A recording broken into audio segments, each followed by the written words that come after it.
2026 में MK. Stalin को पूरा भरोसा था कि वो एक ऐसा कारनामा कर दिखाएंगे जो उनके पिता और द्रविड़ आंदोलन के दिग्गज नेता एम. करुणानिधि अपने 50 साल से भी ज्यादा लंबे राजनीतिक करियर में नहीं कर पाए थे, यानी डीएमके को लगातार चुनावी जीत दिलाना।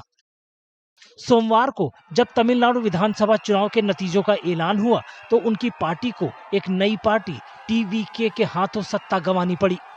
इतना ही नहीं, खुद स्टालिन को भी करारी हार झेलनी पड़ी। ये उनके दशकों पुराने राजनीतिक करियर की पहली हार थी। पार्टी की हार के साथ ही स्टालिन का बार बार दोहराया जाने वाला नारा द्रविड़ मॉडल सरकार 2.0 यानी उनके नेतृत्व में डीएमके की दूसरी सरकार महज एक नारा बनकर ही रह गया। स्टालिन को पूरा यकीन था कि वे अपनी पार्टी को लगातार दूसरी बार सत्ता पर काबिज कराएंगे।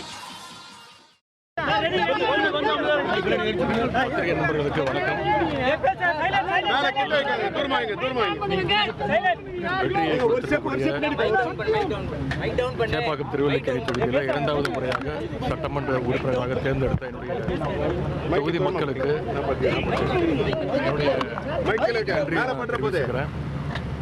நிச்சயம் இந்த முறையும் ஒரு நல்ல சட்டமன்ற உறுப்பினராக அந்த தொகுதி மக்களுக்கு சேப்பாக்கம் திருவல்லிக்கேணி தொகுதி மக்களுக்கு என்னுடைய முழு உழைப்பையும் அர்ப்பணிப்பையும் என்னுடைய தலைவர் வழியில் நிச்சயம் நாங்கள் செய்வோம்। 1953 में जन्मे स्टालिन को कथित तौर पर आपातकाल के दौरान कड़े कानून मीसा यानी maintenance of internal security act के तहत हिरासत में लिया गया। बाद में वे पार्टी में अलग अलग पदों पर आगे बढ़ते गए। स्टालिन को पहली चुनावी कामयाबी 1989 के तमिलनाडु विधानसभा चुनाव में चेन्नई की 1000 लाइट सीट से मिली। स्टालिन 1996 में चेन्नई के मेयर चुने गए थे। इस पद पर वे 2002 तक रहे और शहर की सेवा के लिए वे इस समय को आज भी बड़े प्यार से याद करते हैं।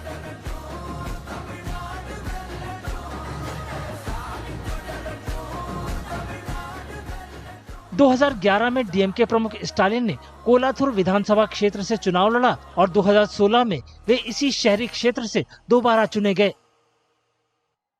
2021 के विधानसभा चुनाव में स्टालिन ने फिर से कोलाथुर से चुनाव लड़ा और 75,000 से ज्यादा वोटों के अंतर से जीत हासिल की।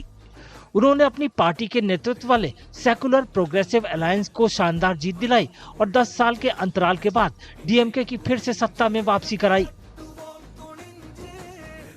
इसके बाद 7 मई 2021 को स्टालिन ने मुख्यमंत्री पद की शपथ ली।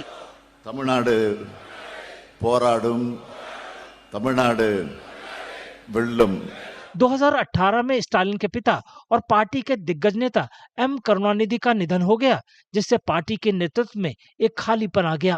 अपने बड़े अनुभव और मजबूत नेतृत्व क्षमता की वजह से स्टालिन को सर्वसम्मति से डीएमके का अध्यक्ष चुना गया। ये पद वे आज भी संभाल रहे हैं। बीजेपी विरोधी एक असरदार चेहरे के तौर पर देखे जाने वाले स्टालिन को मुख्यमंत्री के तौर पर अपने कार्यकाल के दौरान बार बार राज्यपाल से टकराव का सामना करना पड़ा।